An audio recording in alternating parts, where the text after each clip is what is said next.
Welcome back, everybody, to Neutrality Studies. My name is Pascal. Selamat datang kembali semuanya di Neutrality Studies. Nama saya Pascal Lotas, dan hari ini saya kembali ditemani oleh Larry C. Johnson untuk memberikan pembaruan tentang segala hal terkait Perang Iran. Larry, selamat datang kembali. Hai Pascal, senang bisa bergabung lagi. Terima kasih sudah meluangkan waktu.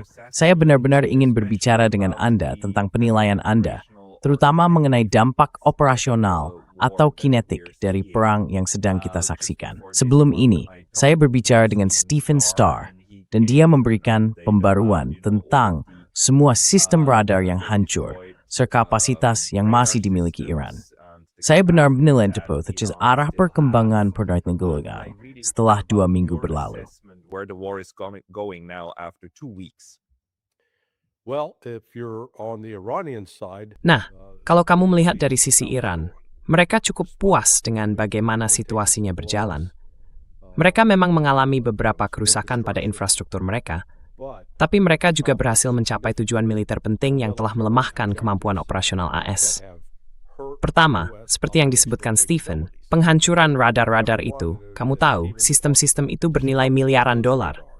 Salah satunya, sekitar $500 juta, dan beberapa lainnya lebih dari 1 miliar masing-masing. Radar-radar itu sangat penting untuk mengidentifikasi ancaman, baik maritim maupun penerbangan, mengordinasikan pergerakan udara, dan menghindari konflik di wilayah udara. Lalu malam ini kita mengetahui bahwa CENTCOM mengumumkan sekitar 2 jam yang lalu, sebuah KC-135 ditembak jatuh. Sekarang, mungkin mereka akan mencoba mengatakan bahwa itu tidak disengaja, tapi sebenarnya tidak begitu. En zou Casey, is dat was dan in Kuthmanuput, Hawerhap to Tukian Port Twamer.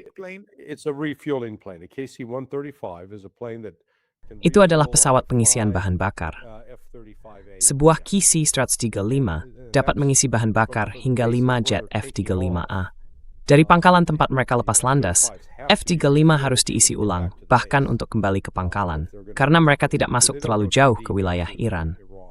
Bagaimanapun, dilaporkan ada Duki 135 yang sedang kembali. Yang saya ketahui adalah pesawat kedua melihat sebuah rudal permukaan udara ditembakkan. Pesawat kedua melakukan manuver menghindar, menabrak pesawat pertama, dan belum jelas apakah ada 5 atau 6 orang di dalamnya, tetapi semuanya tewas. Maksud saya, jika menabrak tangki bahan bakar, benda itu akan meledak. Mereka tidak punya waktu untuk mengenakan parasut dan melompat keluar. they don't have time to put on parachutes and jump out. But Tapi itu akan ditembak Jemis Iran, only important fall Thesil KU di wilayah udara negara lain. over somebody else's airspace? Well, it was shot down over Iraq, of all places. Iraq, okay. Itu ditembak jatuh di atas Irak, dari semua tempat. Irak, oke. Tapi sekali lagi, beberapa kelompok Irak yang bersekutu dengan Iran, kamu tahu ada unsur Hizbullah di sana. Mereka mungkin yang menembak. Jadi di situ saja kamu tahu, pemerintah hanya melaporkan 8 korban tewas. Itu bisa jadi 5 atau 6 lagi, berpotensi menggandakan jumlahnya. Dan saya sangat yakin pemerintahan Trump berbohong tentang jumlah korban sebenarnya.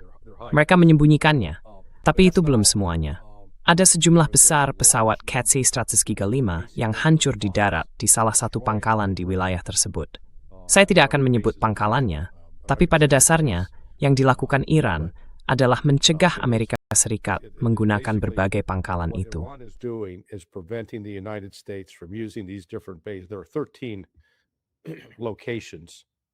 Ada 13 lokasi, kamu tahu, dari Arab Saudi, Kuwait, Irak, Bahrain, Qatar, Uni Emirat Arab, bahkan Oman yang telah diserang.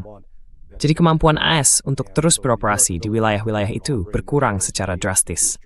Mereka terpaksa melarikan diri. Dan begitu mereka dipaksa pergi, kemana mereka akan pergi? Bahkan jika mereka pergi ke Israel, mereka juga menjadi sasaran di sana. Jadi seolah-olah mereka akan dipaksa pindah ke tempat seperti Siprus, bagian Turki dari Siprus, atau mungkin ke Turki. Begitu mereka muncul di Turki, itu menjadi ancaman. Jadi dari sudut pandang Iran, mereka berhasil dengan serangan rudal dan drone mereka. Amerika Serikat belum mampu menghentikan mereka.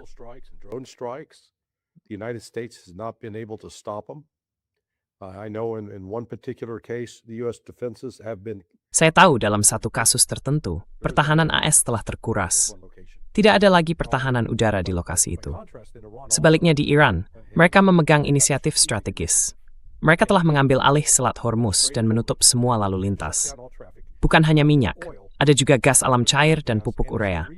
Faktanya, 30% atau lebih dari pupuk dunia berasal dari Teluk Persia. Saya baru menyadarinya ketika mulai menelusurinya beberapa hari yang lalu. Jadi, dengan menutup aliran minyak, gas alam cair, dan pupuk, Iran setidaknya menyebabkan resesi global. Dan kemungkinan akan terjadi kekurangan pangan, karena para petani tidak akan mendapatkan pupuk yang mereka butuhkan untuk menanam dan menumbuhkan tanaman dengan baik.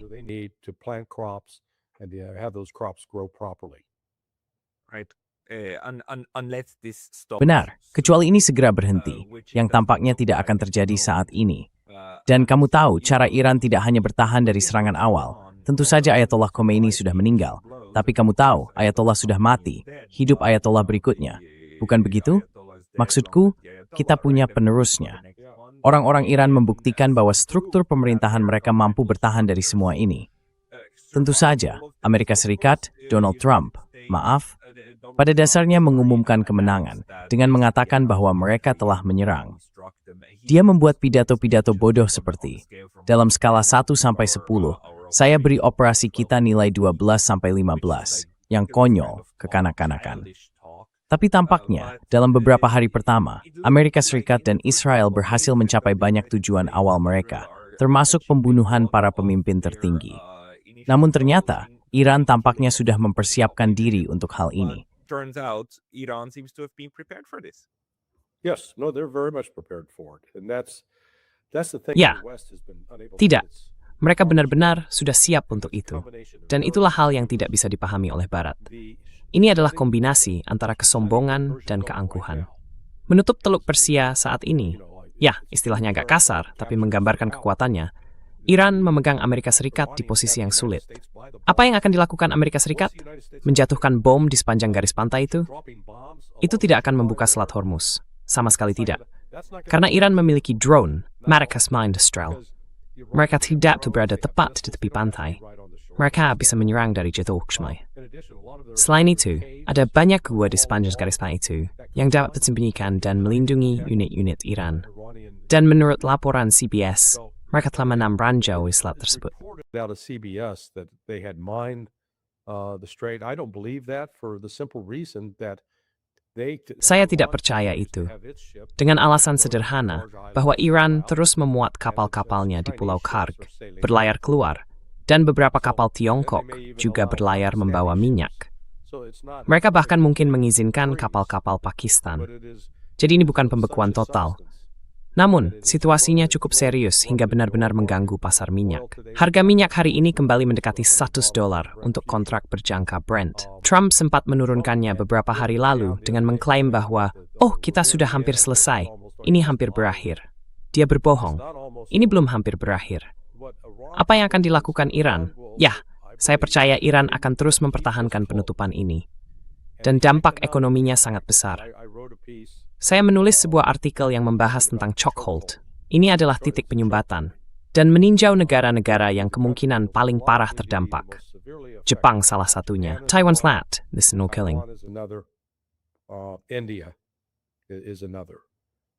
But it is generally it's going to have. Tapi secara umum, hal ini akan berdampak negatif pada ekonomi global. Inflasi akan melonjak karena harganya telah berlipat ganda. Dan kita sudah melihatnya, misalnya di sini di Florida tempat saya tinggal. Harga minyak, harga 1 galon bensin, dari Senin minggu lalu hingga minggu kemarin, naik 50 sen. Lalu dari minggu ke Rabu, naik lagi 15 sen, jadi total 65 sen. Dan antara kemarin dan hari ini Kamis, naik lagi 5 sen. Sekarang, kita adalah negara yang katanya mandiri secara energi. Kita mendapatkan sangat sedikit minyak dari Teluk Persia. Jika hal ini terjadi di sini, saya hanya bisa membayangkan apa yang terjadi di seluruh dunia. Saya tidak tahu. Di daerah Anda, apakah Anda melihat ada perubahan harga bensin? Have you seen any change in the gasoline prices? Not myself, but I'm not keeping close watch on it. Bukan saya sendiri, tapi saya tidak terlalu memperhatikannya karena saya tidak punya mobil. Namun, pemerintah Jepang sudah memutuskan akan melepaskan sebagian dari cadangan strategis mereka. dan angka 254 sering disebut-sebut di sini. Karena itu adalah jumlah hari yang dilaporkan Jepang miliki dalam cadangan strategisnya. Katanya yang terbesar per kapita di dunia. Saya tidak tahu seberapa akurat angka itu, 254 hari. Menurut saya itu terdengar sangat lama, tapi Jepang memang sangat rentan gangguan pasokan minyak dan gas. Sampai hampir sumber daya sendiri.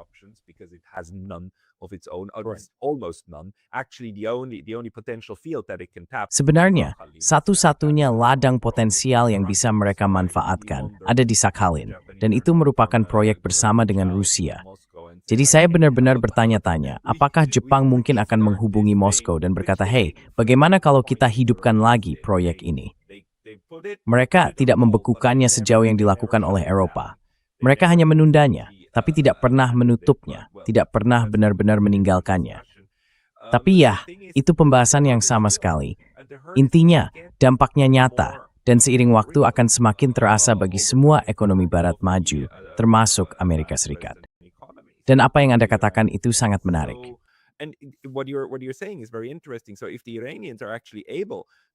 Jadi, jika Iran benar-benar mampu menjamin jalur pelayaran bagi kapal-kapal yang mereka sukai dan berkata, "Kalian boleh lewat." Kamu tahu, mereka sudah mengumumkan bahwa mereka akan mengizinkan kapal dari negara-negara yang mengusir, kalau tidak salah, diplomat AS dan Israel, kan? Saya membaca komentar ini.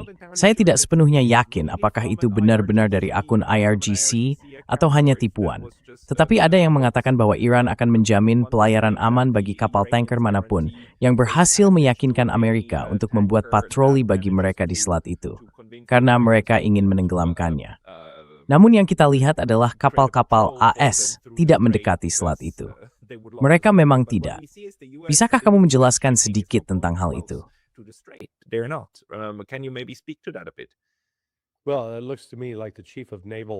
Menurut saya, Kepala Operasi Angkatan Laut tampaknya mengambil keputusan dan berkata, "Tidak, kita tidak akan melakukan itu, karena kapal-kapal akan tenggelam.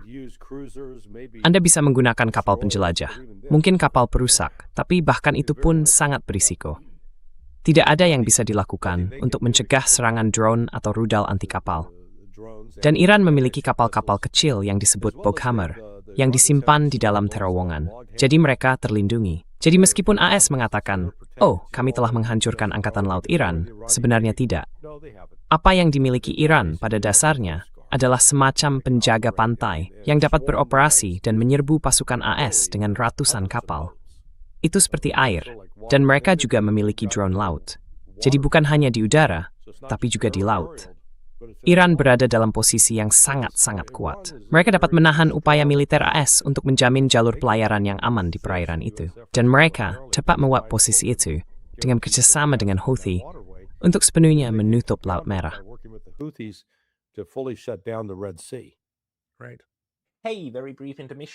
Baik, jeda singkat, karena saya baru saja diblokir dari YouTube. Dan meskipun saya sudah kembali, hal ini bisa terjadi lagi kapan saja. Jadi mohon pertimbangkan untuk berlangganan tidak hanya di sini, tetapi juga di daftar surel saya di Substack. Alamatnya pascalotas.substack.com. Tautannya akan ada di deskripsi di bawah. Sekarang kembali ke video. Jadi seberapa parah dampak hilangnya sistem radar AS di wilayah tersebut? Maksud saya, Stephen Starr menunjukkan bahwa darangi waktuans AS dan Israel terhadap Great Tours datang memedi sekitar 90 detik. Apakah itu realistis? 90 detik menjadi 1 menit. Kompensasinya adalah dengan menggunakan AWACS, platform udara, untuk mencoba menutupi kerugian tersebut. Karena tanpa radar-radar itu, AS dan Israel menjadi buta. Hal itu membuat mereka kehilangan kemampuan. Dan ini bukan seperti sistem senilai $50.000 yang bisa diganti komponennya, lalu langsung siap digunakan. Tidak, ini adalah sistem senilai 500 juta, $500 miliar, dan hingga $1 miliar untuk setidaknya 2 di antaranya. Sistem-sistem itu sangat sulit untuk mendekati. Benar. Dan tampaknya sangat semudah untuk dihancurkan, karena Iran mengklaim pada minggu pertama. Iran did it in the first week. Right. In fact, one of them was destroyed by a drone. Benar. Faktanya, salah satunya dihancurkan oleh drone, yang sekali lagi membuat gagasan bahwa Amerika Serikat memiliki sistem pertahanan udara yang efektif, dengan sistem Patriot dan THAAD, menjadi bahan lelukon. Dan sejujurnya, perhitungannya memang tidak masuk akal. Jumlah total rudal Patsigi yang ditembakkan dari baterai Patriot sejak 2015 adalah 4P-20. Itu totalnya. Sekarang, itu dengan asumsi tidak ada yang digunakan di tempat lain. Terus strength ditembakkan. Kudetesri term linked tilted piece of wood antomeet would seep, and harses of resatin to his utus. You select the commanding. So just, do the math. If you've got 4,620 Jika kamu memiliki 4B-620 rudal untuk ditembakkan, dan harus menggunakan 2 untuk setiap target, itu berarti kamu hanya bisa menyerang 2.310 target, bukan? Itulah total jumlah rudal yang bisa mereka gunakan untuk menghadapi serangan. Nah, Rusia, selama perang 4 tahun, telah menembakkan lebih dari 12.000 rudal. Jadi, jika kita mengumpulkan semua sistem Patriot kita di Ukraina, mereka hanya bisa menangani sekitar 1/5 dari jumlah rudal yang telah ditembakkan Rusia. Jadi kamu harus benar-benar mempertanyakan klaim Ukraina yang mengatakan, oh kami menembak jatuh 90% ini dan 90% itu. Omong kosong. Itu bohong. Tapi yang saya tahu, setidaknya 1 pangkalan militer AS sudah benar-benar kehabisan persediaan. Mereka tidak punya lagi pertahanan udara. they are completely depleted. They have no more air defense. So, I mean, Jadi, maksud saya, seperti yang sering terjadi, perang sebenarnya banyak mengajarkan kita tentang realitas. Dan kenyataannya adalah bahwa baik Israel maupun Amerika Serikat maupun Iran tidak dapat mempertahankan diri dari serangan rudal yang datang, bukan? Semua tempat ini pada dasarnya merupakan wilayah terbuka bagi serangan pihak lain, karena semua orang telah menemukan cara untuk saling mengalahkan. Everybody figured out how to overwhelm the other one. Well, let me pause you there just to point. Baik, izinkan saya menghentikan Anda sejenak, hanya untuk menunjukkan Rusia pada dasarnya sudah memahami hal itu. Mereka telah membuktikannya dengan berbagai macam, Anda tahu, rudal ATACMS dan Storm Shadow buatan Inggris. Mereka memang sempat mengalami masalah di Bryansk, entah karena alasan apa. Sistem pertahanan udaranya di sana tidak aktif. Tapi Rusia satu-satunya yang tampaknya benar-benar sudah memahami hal ini. Yang lain hanya menipu diri sendiri. Mungkin lakukan. Tokyo Wars memberikan beberapa senuhan bad kompleks initheds. Tetapi strength membuat semua itu. Who's getting, they're being paid to build these things. It surprises me. I mean, Setunjukkan saya. Maksud saya selalu berpikir bahwa Israel mungkin memiliki sistem pertahanan udara paling andal di dunia. Dengan 3 lapisannya, semuanya berasal dari es, berada di bawah pengawasan terus-menerus, dan diterus dengan Iron Dome dan sebagainya. Iron Dome and whatnot, but Mereka met Iron Dome dan David Sling. Struma rakyat wapol kingling Anda berkir Fugyaski. She thought they have. Ada yang 3, euthation stemming. but Because they've relied on Tarna aniat setimbi tingkat ketiga dan rudal taat tingkat first. Namun, baik taat maupun Patriot terbukti efektif. Patriot had proven to be ineffective.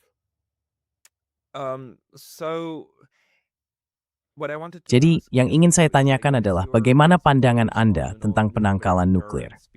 Karena di satu sisi, kita tahu bahwa AS dan Israel adalah 2 negara berdaulat yang memiliki senjata nuklir, yang berarti Israel bisa saja, kapanpun, meluncurkan salah satu nuklirnya.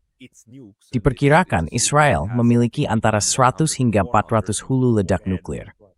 Sementara itu, Iran tampaknya telah menunjukkan bahwa mereka berperang secara defensif, karena mereka selalu merespons secara simetris. Jika Anda menyerang pabrik desalinasi Iran, mereka akan meledakkan pabrik desalinasi Anda.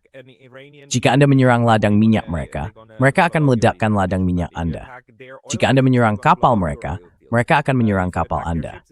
Mereka telah melakukannya dengan sangat simetris, dan mereka pasti memiliki rencana untuk menghadapi serangan nuklir. Pertanyaan saya adalah, bisakah Iran melakukan step validitas nuklir yang diwakil Israel, reaktor nuklir di Israel? Apakah itu masuk akal, Bapak Kitfal? in Israel? Is that something that would make sense to you?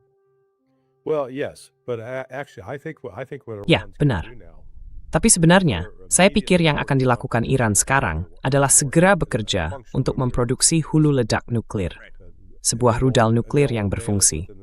Benar. Dan mereka mungkin akan mengungkapkannya dalam 2 hingga 3 minggu ke depan. Maksud saya, karena... Baiklah, biar saya jelaskan alasannya. Mereka akan terus menyerang Israel dengan rudal. Kita melihat kemarin bahwa Hizbullah yang sekarang sepenuhnya berkoordinasi dengan Iran dalam hal ini, meluncurkan serangan roket dan rudal terhadap Israel sekitar 4 jam. Dan Iron Dome sama sekali gagal menghentikannya. Jadi tahu bahwa terus menghadapi serangan rudal yang tidak bisa mereka hentikan.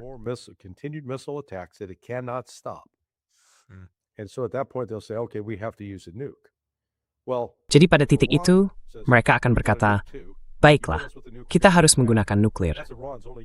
Nah, jika Iran berkata, kami juga punya nuklir, jika kalian menyerang kami dengan nuklir, kami akan membalas. Itu adalah satu-satunya jaminan Iran bahwa tidak akan ada serangan nuklir dari Israel. Dan saya pikir Mojtaba Khamenei, putra Ayatollah Ali Khamenei, telah memberikan lampu hijau untuk melakukan hal itu. Dan Paul, Indovatingkia, mereka keluarganya, orang Israel, ibunya, ayahnya, istrinya, dan perempuannya. Jadi, saya rasa dia menyadari ke prinsip moral Iran untuk tidak integris nuklir dan banyak tak bersalah. Has cost the lives of many innocent people. Recall that, well, you may not recall, you're too young, but... Ingatlah, ya mungkin kamu tidak mengingatnya, kamu terlalu muda. Tetapi ketika Perang Irak-Iran dimulai pada September 1990, 3 tahun kemudian, pada Agustus 1993, Irak melancarkan serangan senjata kimpai, sebuah senjata pemusnah massal terhadap Iran. Mereka melakukannya untuk menghentikan serangan ofensif Iran. Namun, bahan kimia pendahulunya disediakan oleh Amerika Serikat. Selama 5 tahun berikutnya, hingga Agustus 1998, Irak melancarkan sekitar 20 serangan senjata kimia terhadap Iran. Tidak sekalipun selama periode itu Iran mengembangkan atau menggunakan senjata kimia. Sama sekali tidak. Mengapa? Karena prinsip keagamaan, mereka memandang hal itu sebagai dosa.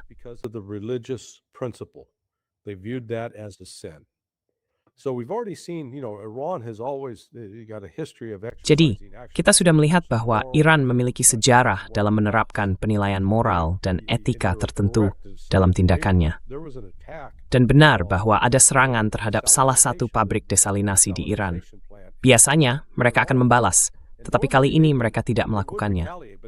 Saya pikir alasannya adalah karena mereka menyadari bahwa jika mereka membalas, jika mereka mengambil langkah itu sekarang, secara harfiah, jutaan orang di Teluk Persia akan mati, karena hal itu akan memusnahkan pasokan air tawar di kota-kota Arab Saudi, Qatar, Uni Emirat Arab, Bahrain, dan Kuwait. Mereka tidak memiliki air tawar. Orang-orang harus melarikan diri, atau mereka akan mati. Jadi saya pikir, Iran membuat keputusan sadar untuk tidak meningkatkan situasi sampai ke tingkat itu. Setidaknya belum.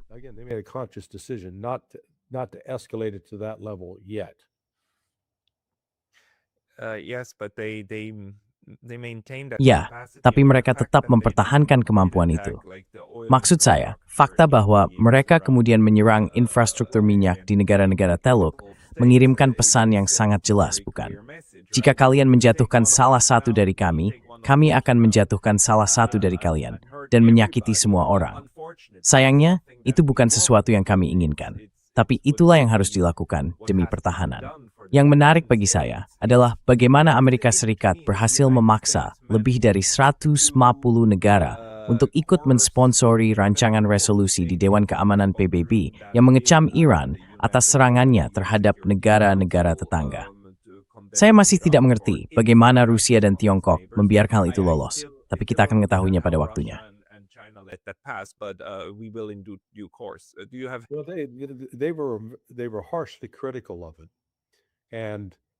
Mereka sangat keras dalam mengkritiknya.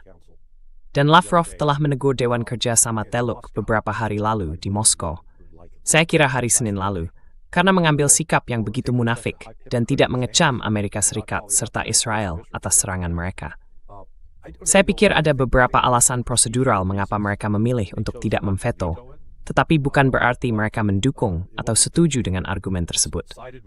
Namun, seperti yang Anda tahu, Rusia saat ini berada dalam posisi yang sangat kuat, dengan banyak pengaruh terhadap negara-negara yang membutuhkan minyak, gas alam cair, dan pupuk. Mereka membutuhkan Rusia. Dan Rusia serta Tiongkok telah menegaskan bahwa mereka akan melindungi Iran. Mereka tidak akan membiarkan Iran berjalan sendiri. Saya pikir mereka menyadari bahwa Iran saat ini berada dalam posisi yang sangat kuat. Tidak ada yang bisa menggoyahkan mereka. Tenis Kamps Stek Kamanila, Dumas Menjamin dan Anat Hormuz, Tas Demnanggung Trikun Nomos. You're going to open the Strait of Hormuz without suffering tremendous losses. Do you think the Apakah menurutmu Amerika Serikat atau pemerintahan Trump benar-benar mempertimbangkan untuk menghapus hasumantu Wuhan? in one or the other form?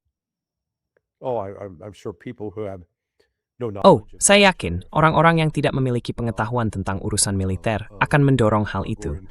Tapi siapapun yang tahu sedikit saja tentang militer akan menyadari bahwa itu sangat bodoh dan berbahaya.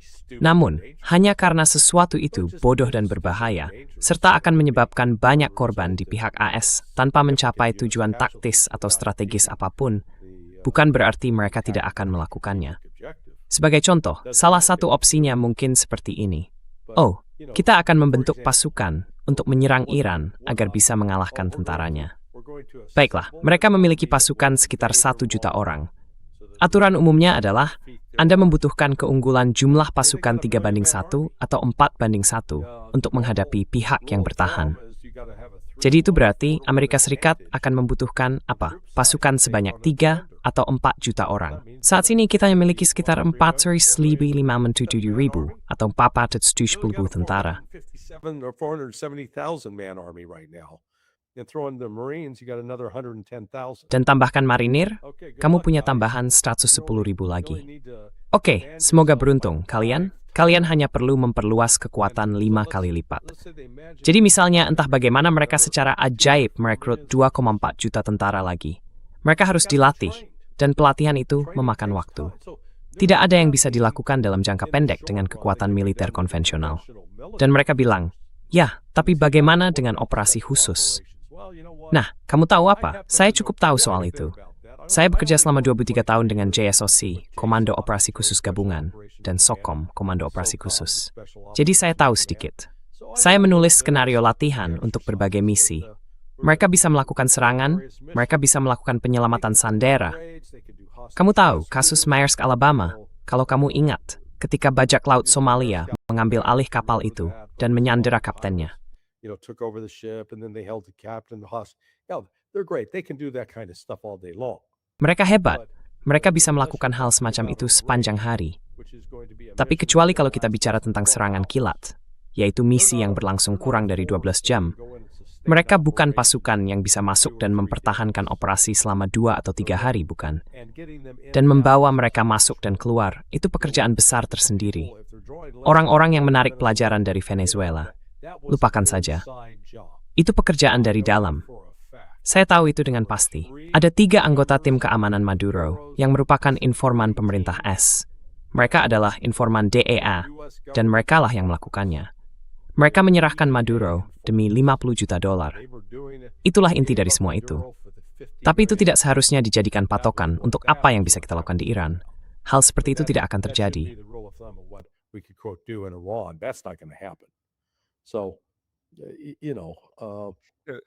Kau tahu, ketika orang mengatakan operasi militer khusus, seperti mengirim pasukan operasi khusus untuk masuk dan mengambil 50 kg plutonium yang diperkaya 60%, itu benar-benar fantasi. Kau harus masuk jauh ke dalam bunker, dengan asumsi kau bahkan tahu di mana letaknya, dan bahwa itu berada di satu bunker, bukan 2 atau 3.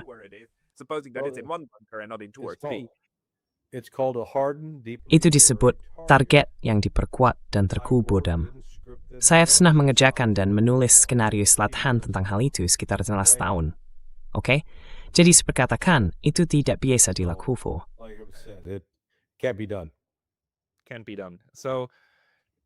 Tidak bisa dilakukan. Jadi itu benar-benar hanya menyisakan beberapa pilihan. Karena jika kita mengikuti rangkaian penjelasan yang kamu berikan, maka kapasitas rudal AS juga akan habis. Dan mungkin kamu harus bergantung pada penggunaan sesuatu seperti drone untuk melanjutkan pengeboman, yang mungkin bisa dipertimbangkan. Tapi, Drones in order to keep up the bombing, which is maybe thinkable, but Yeah, they really haven't produced the drones and the kind of drones Ya, they're using. mereka sebenarnya belum memproduksi drone, jenis drone yang mereka gunakan. Mereka masih menggunakan MQ-9 Reaper seharga 30 hingga 35 juta dolar, dan dilaporkan lebih dari 20 telah ditembak jatuh sejauh ini oleh Iran. Mereka memang memiliki persediaan JASM, Joint Air to Surface Standoff Missiles, yang cukup banyak. Mereka punya cukup banyak yang itu. Tapi mereka tidak memiliki banyak JDAM. Jumlah JDM terbatas. Itu adalah bom luncur yang bisa menjangkau sekitar 50 mil maksimal. Sementara JASM bisa mencapai sekitar 500 mil. Jadi itu senjata yang tangguh. Mereka juga tidak memiliki banyak Tomahawk. Persediaan Tomahawk terbatas, dan saya tidak tahu berapa banyak yang telah mereka gunakan selama 12 hari terakhir. Tapi saya menduga bisa mencapai 1.000. Dan seperti yang terakhir saya dengar, produksi tahunannya hanya sekitar 90 unit. Jadi, intilah hitung sih. So, do the math. yeah. So and Iran is of course gonna ya, try to dan tentu saja, Iran akan berusaha mendorong mundur AS lebih jauh, bukan? Sebenarnya, Profesor Marandi dari Universitas Teheran mengatakan kepada saya, lihat, tujuan kami adalah memastikan Amerika Serikat kehilangan kemampuan untuk pernah melakukan hal ini lagi. Bukan hanya berjanji tidak akan melakukannya, tetapi benar-benar kehilangan kemampuannya. Maksudnya, mengusir mereka dari kawasan Teluk. Jadi, menurutmu apakah mereka benar-benar sebenarnya dimulai untuk mencapai itu seiring waktu? They are actually on track of getting there over time. Oh yeah, yes, no, absolutely. I mean, like I said, if Oh ya, you know, ya, tidak, tentu saja. Maksud saya seperti yang saya katakan, kalau saya beritahu kamu pangkalan yang sudah kehabisan sistem pertahanan udaranya, kamu pasti akan terkejut. Mereka sudah membuat markas di pangkalan Angkatan Laut Bahrain untuk armada kelima tidak bisa digunakan lagi. Kamu tahu, itu tidak akan bisa dipakai lagi dalam waktu dekat. Di pangkalan Angkatan Udara Al-Udeid, sejauh yang saya tahu, personel di sana tidak dievakuasi, tapi mereka juga tidak bekerja. Ada yang disebut Pusat Operasi Udara Gabungan, atau CAOC. Kamu tidak akan bisa mengoperasikan CAOC karena itu bukan fasilitas yang diperkuat. Setiap rudal yang mengenainya akan menewaskan banyak personel AS dan sekutu. Ada Inggris, Prancis, Kanada, Jerman, Italia, Spanyol, Yordania, Irak, Turki. Banyak organisasi berbeda. Kamu bisa mencari di internet tentang CAOC, atau Al-Udeid Combined Air Operations Center. Ankara Fleet, en toesten spenkt die verhaarvolte, fabriceer guy, Kenyum, menat kemamli. Photographs of all the people sitting there smiling, looking up at the camera. But Namun, pembicaraan minggu lalu menyebutkan bahwa AS sebenarnya akan mendekatkan kapal induknya ke Iran. Saya rasa itu tidak benar-benar terjadi. Dan juga ada kabar bahwa Prancis akan mengirim sebagian armadanya. Apakah kita punya kabar terbaru tentang hal itu? Tampaknya tidak ada yang berani mendekat cukup dekat untuk berada dalam jangkauan serangan saat ini. close enough to be in striking range at the moment. Yeah, in fact, the U.S. Navy is staying 700 kilometers offshore. Ya, sebenarnya, Angkatan Laut AS berada sekitar 700 km dari pantai. Mereka sudah mengakui hal itu. Dan itu karena jika mereka mendekat, mereka bisa tenggelam. Masih banyak misteri seputar kapal Abraham Lincoln. AS mengatakan, oh mereka tidak menyentuh kami. Sementara pihak Iran mengatakan, ya kami mengenainya. Jadi saya pikir kapal itu memang terkena. Saya pikir ada kerusakan yang terjadi. Dan seperti yang kamu tahu, mereka telah bergerak menjauh ke lepas pantai agar tidak berisiko terlibat. Atau setidaknya jika mereka terlibat, mereka punya waktu untuk bereaksi. Jadi sekali lagi, apa yang dikatakan oleh Profesor Morandi menurut saya benar sekali. Dan mereka memang melakukannya. Jika kamu melihat 3 pangkalan utama, Pangkalan Udara Pangeran Sultan di Arab Saudi, Fasilitas Angkatan Laut Bahrain, dan Al-Udeid di Qatar, ketiganya telah mengalami penurunan kemampuan yang signifikan. Those three have been significantly degraded. You said at the beginning. Kamu tadi bilang di awal bahwa ada juga fasilitas di Oman yang diserang. Kupikir Oman tidak punya fasilitas seperti itu.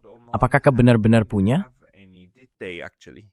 No, Tidak, itu fasilitas kecil. Sebenarnya, itu berusaha. Seperti tidak terlalu penting.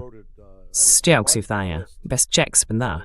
me look that up real Is- quick. Because I always make Karena, argument kamu that, tahu, saya selalu berpendapat bahwa Oman belum pernah diserang sejauh ini, karena tidak memiliki instalasi apapun. Dan Iran dengan jelas menunjukkan bahwa jika kamu adalah sekutu AS, tingkat keamananmu lebih rendah dibandingkan jika kamu bersikap netral. Jadi, bersikaplah netral, teman-temanku. So go neutral, my friends. Yeah, well, let's. So I give you the complete rundown here. Ya, baiklah. Jadi saya akan memberikan penjelasan lengkap di sini.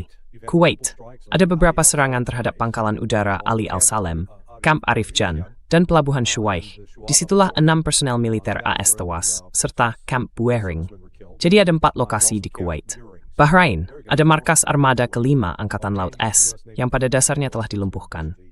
Arab Saudi, pangkalan udara Pangeran Sultan, lalu pangkalan udara Al-Udeid dan radar Duhail di Qatar. Pangkalan udara Al-Dafra, pelabuhan Jebel Ali, Al-Ruwais, yang merupakan sistem pertahanan udara dengan taat, terminal High Altitude Area Defense, dan fasilitas Al-Sadr. Jadi ada 4 di UAE. Ada 1 di Yordania, pangkalan udara Muwafaq Salti, dan bandara Erbil di Irak. Ya, jadi kamu benar, bukan Oman. Mereka tidak menyerang Oman, setidaknya untuk target militer, dan saya pikir sebagian karena peran Oman dalam upaya menengahi perjanjian damai. And you're trying to broker a peace agreement. Yeah, but do they?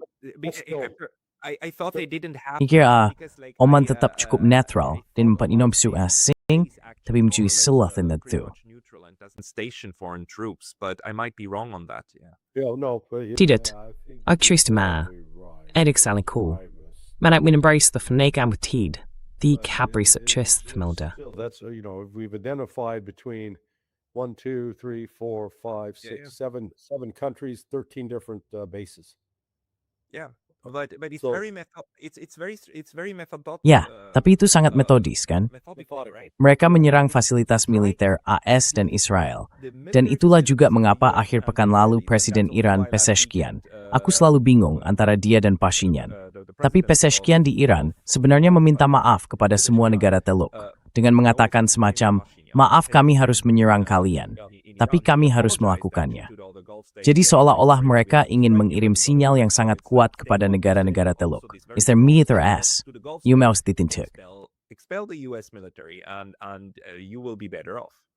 Yeah, I mean that's you're going to see particularly. Ya, with the Saudis, maksud saya, Anda akan melihat, terutama dengan pihak Saudi, adanya penilaian ulang tentang seberapa besar mereka masih ingin bergantung pada Amerika Serikat. Faktanya, saya telah berbicara dengan seseorang yang tahu banyak tentang masalah itu, dan pada dasarnya, pihak Saudi telah mengatakan kepada kita, kalian urus saja sendiri, jangan ganggu kami. You're on your own. Don't bother us. Sewer Ivis Stepith with Spore. The Saudis told the U.S. Orang-orang Saudi memberitahu personel AS di pangkalan udara Pangeran Sultan, pada dasarnya, kalian tahu apa? Kalian sendiri saja. Kami tidak akan berada di sini untuk membela kalian. Jadi, orang-orang Saudi memperjelas kepada serikat, baiklah, kalian ingin berdiri di sana dan bertarung. Itu urusan kalian. Kami tidak akan melakukannya. You want to stand there and fight? That's your fight. We're not going to do it. That makes a lot of sense. I wonder. Itu sangat masuk akal. Saya penasaran. Saya belum mendengar apakah pihak Saudi telah mengusir para diplomat Iran atau belum. Karena mereka mulai menjalin kontak diplomatik langsung lagi sekitar 1,5 tahun yang lalu. Bukan, melalui Tiongkok. Saya tidak yakin apakah para diplomat mereka masih berada di sana, apakah mereka masih memiliki jalur kontak langsung atau tidak, tapi sangat mungkin mereka masih memilikinya, bukan? It's very much thinkable that they do, right? Benar. So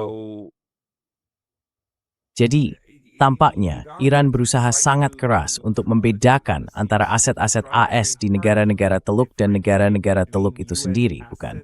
Dan mereka ingin menegaskan seperti, tidak, kami tidak menyerang kalian, kami menyerang fasilitas yang digunakan oleh AS. Itu juga alasan mengapa pabrik-pabrik desalinasi masih utuh, bukan?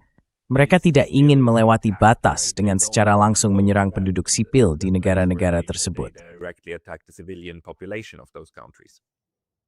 Right. Yeah. So I was just looking. I just got a Benar. flash over. Ya jadi kamu tahu, aku baru saja mendapat kabar di X. Sejak dimulainya Epic Fury ini, sudah ada 6 penerbangan evakuasi medis dari CENTCOM ke Ramstein. Dan biasanya, kalau mereka menuju Ramstein, itu berarti mereka akan dibawa ke Landstuhl Regional Medical Center yang terletak di dekat Stuttgart. Aku perhatikan bahwa seminggu yang lalu, pada hari Rabu, tanggal 4 Maret, Landstuhl mengeluarkan memo yang pada dasarnya semua layanan bersalin. Jadi, intinya, kalau kamu datang ke rumah sakit untuk melahirkan, lucahan sih ya. Basically, if you're coming to the hospital to have a baby, forget about it. They're not doing that because they're handling. Mereka tidak melakukan itu karena mereka fokus pada misi utama mereka, yaitu merawat prajurit yang terluka. Hari ini, sekitar 2 jam yang lalu, CBS News melaporkan adanya penerbangan evakuasi medis militer lain dari Arab Saudi ke Ramstein, dengan sedikitnya 19 anggota militer yang terluka di dalamnya. Jadi, seperti yang kamu tahu, AS berusaha menyembunyikan korban-korban ini, tapi mereka tidak akan bisa melakukannya selamanya. Dan hal itu hanya akan menambah tekanan politik terhadap Trump. Karena, seperti yang kamu tahu, dia berkampanye dengan janji untuk tidak memulai perang semacam ini, atau terlibat dalam hal seperti ini. Dan situasi ini sama sekali tidak memiliki akhir yang mudah atau cepat.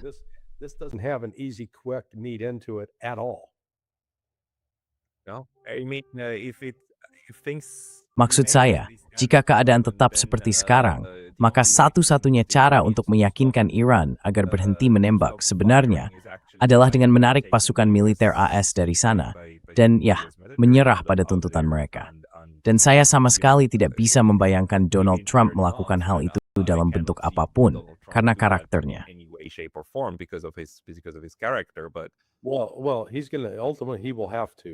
Ya, pada akhirnya, dia harus melakukannya. Karena biaya ekonomi dan politik akan menjadi begitu besar, sehingga dia tidak bisa tidak melakukannya. Jika dia tetap keras kepala dalam hal itu, dia pasti akan hancur dalam pemilihan paruh waktu pada bulan November. Senat akan berbalik dan jatuh ke tangan Partai Demokrat, dan dia akan dimakzulkan. Dan saya memprediksi sekarang bahwa dia akan menjadi presiden pertama yang benar-benar dinyatakan bersalah dalam proses pemakzulan.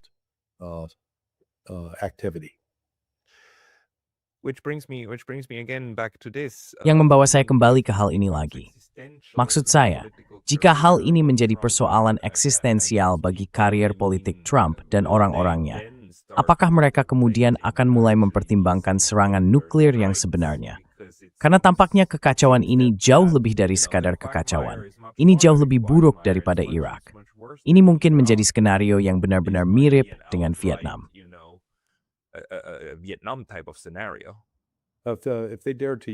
Jika Trump dan Amerika beriskat dengan senjata nuklir pun, kita akan berada dengan Rusia dan Tiongkok.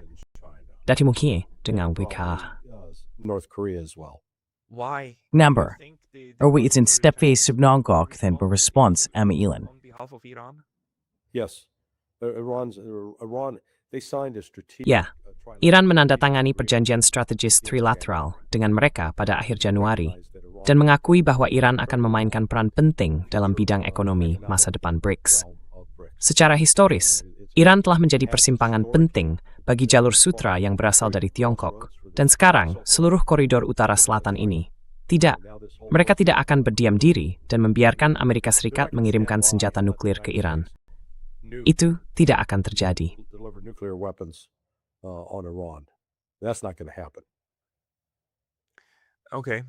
Baik, isumam besendi ramai. Rosur berbraik. I'm talk. It seems pretty bad. No, it is. Very bad. Is there anything that Aforta hal lain yang terlintas di pikiranmu yang belum berbiasa organisasi laktis disebut nah, remember disebut dan bahas semong. Well, that Iran's demands. Nah, tuntutan Iran mulai menjadi jelas. Mereka menuntut ganti rugi. Arakci mengatakan bahwa mereka akan bertahan sampai Israel hancur, bahwa Israel harus berhenti ada. Sekarang akan menarik untuk melihat apakah mereka bisa mewujudkannya. Saya pikir mereka sebenarnya punya cara untuk melakukannya, tetapi itu membawa ancaman nuklir. Dan satu-satunya cara untuk melawan ancaman nuklir itu adalah dengan memiliki senjata nuklir sendiri. Sithat memory stat, pemembaan FC9. Iran to have no other choice but to do that.